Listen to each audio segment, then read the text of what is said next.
Hey there, greetings to my people from here at the Great Start Studio, where all of my drumming dreams are coming true. It's true.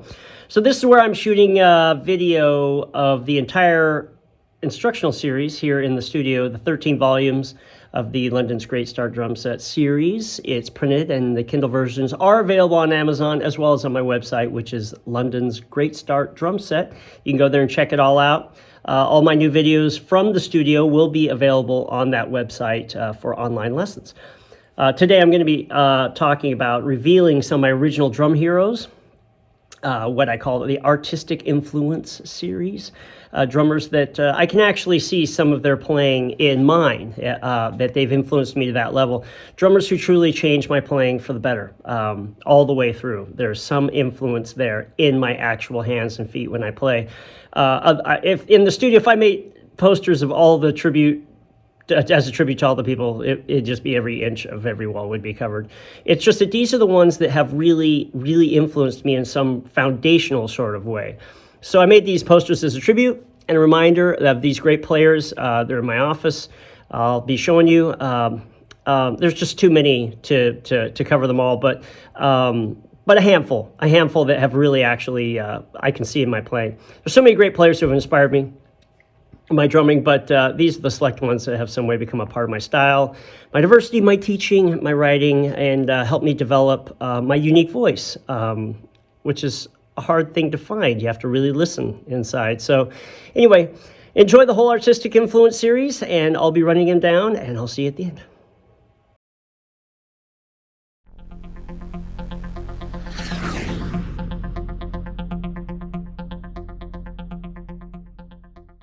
So this brings me up to video 18, I do believe, in my Artistry Influence series of posters that motivate me in my office.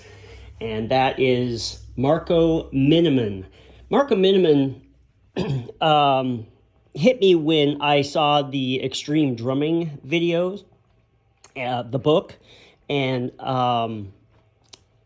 there's just unbelievable work in there, of course. Marco's solo stuff is crazy, and he's got ideas left, right, forward, center, back. He's got a lot of things to offer that inspire me, but in particular, the one thing that really grabbed me was there's one kind of groove, and I think it's in one of the solos in the Extreme Drumming video, where he starts organizing his hi-hats, playing left and right across the kit, doing the high toms, doing the big gong drum.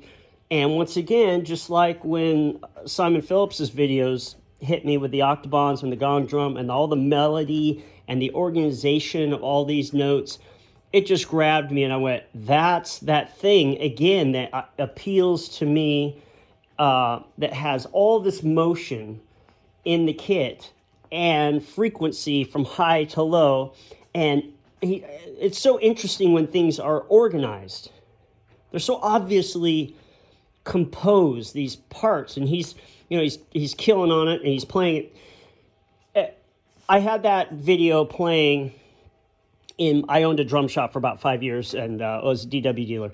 And that was on a TV in the main room all the time. That and Drum and Bass Day with Victor Wooten and Steve Smith, and there was a whole goblin. Dave Weckl. I just played them constantly, so they were in there all the time. In there like nonstop. And so every time this part would come by, I would just stop whatever I was doing. I was pricing cymbals or whatever, and I would just turn and just stare at this part, and I was like, "This is it. This is what I'm looking for. Is this kind of a compositional, organizational groove that is full of motion." I just love things that have all this motion in it, where both hands are multi-voicing, and that springs from the life of the key of my linear squared idea, which I'm going to explain in some videos. Marco has gone on and done far more extreme and interesting work since then.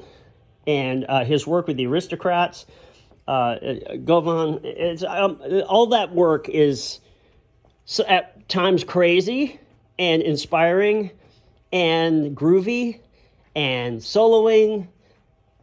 It's like a bit of everything. It's just like this eclectic mix of things that, from brilliant minds who just get bored doing the straight up sort of playing.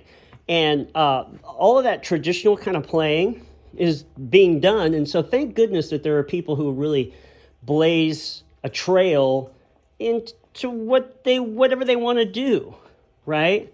Because they can, really. They can add all of these different flavors and all these different feels and metrics. My question, before it completely won me over, Marco, is can the guy play like in a setting where he's required to play like somebody else's music?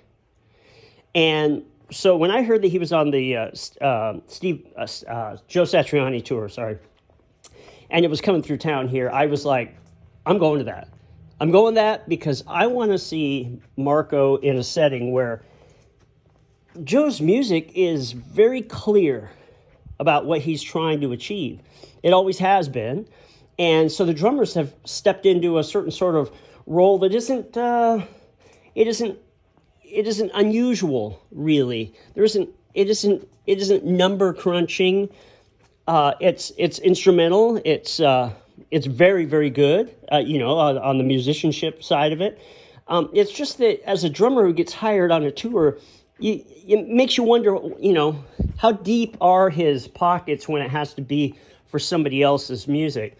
And so that was my whole point of going. You've never seen Joe before, and I actually, all of it, I was like, I'm just going to go see it.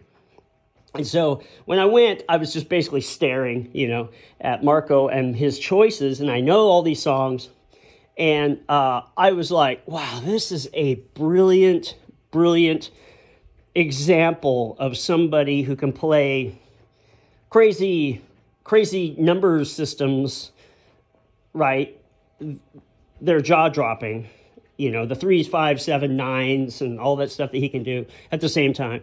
And but still turn around and play, this is basically a big money sort of guitar fest sort of gig, and find his place in there where he's honoring the songs, and he's, as they were recorded, and the way that obviously Joe feels best about him and the audience, is expecting, and yet still putting in Marco. And I'm not talking about just in the solo, but just in some of the choices of what he plays in there to make it his.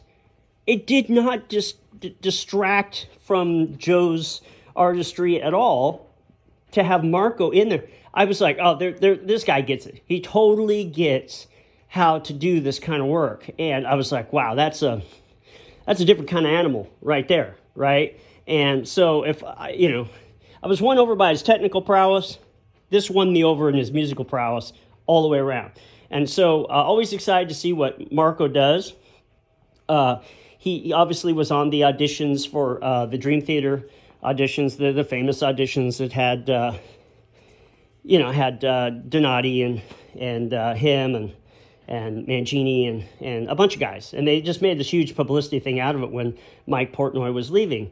And so of course, all those guys are at the top of my list of great drummers, and that's a huge gig. And so I was really interested to see how that went down. Of course, there's all this drama that happened about expectations, or whether people thought it was going to be, made public. Or I just remember something that was interesting was something in there where they kind of ask Marco something about the audition, right? How do you feel about, this is the pre-interview or something. How do you feel about auditioning? And he goes, well, I don't know. I've never had to audition for anything before. Something like that. I was like, exactly, right? It's just a unusual setting for some of the greatest players ever. And of course, he's went on with the Aristocrats and done just incredible work just with that alone.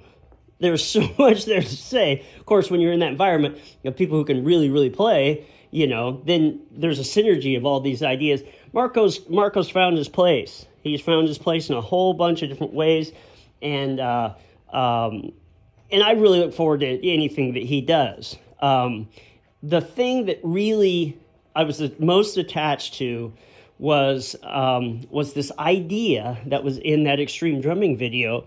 And then anytime that he does these kind of compositional sort of parts, I mentioned this before with Simon Phillips, Thomas Lang. I just love that kind of thought that goes into it. Somebody stood back and goes, what kind of a part can I make that does this and this, and right? And then to practice it to the point where you just play it like a normal thing, except for that it isn't normal. It's so not normal for your hands and feet to fall in these ways. And then all of a sudden I'm just like, wow, that's it. That is what I'm looking for, is those kind of compositional ideas. So, his kit has evolved a bit, but for the most part, it's kind of the same. He likes having that little tom off to the right, so he can kind of do his like an ostinato pattern of some sort, threes or something, and then he can kind of solo with his left hand over there, and he's had the gong drum on one side or the other, and that's an artist. That's an artist right there who's always reaching for something that he hears down in his kind of inside of your nowhere. There's something there, but you just can't quite define it. And we're all trying to kind of chip away the marble to get down to what it is this image that we are really trying to get to. Now, some people have that early on about what they're trying to aim at. And then, for me, it's taken my whole life to try to find it. And you just keep chipping over here, chipping over there. And so Marco's one of those guys. It's a real inspiration of somebody. He plays guitar, so he's got a lot of compositional sort of ideas, and just brilliant. So, Marco, I really appreciate all the work that you've done. And, of course, I look forward to anything that you will do, because you have a spark of imagination. And that's something that we all seriously should want to achieve. Thanks.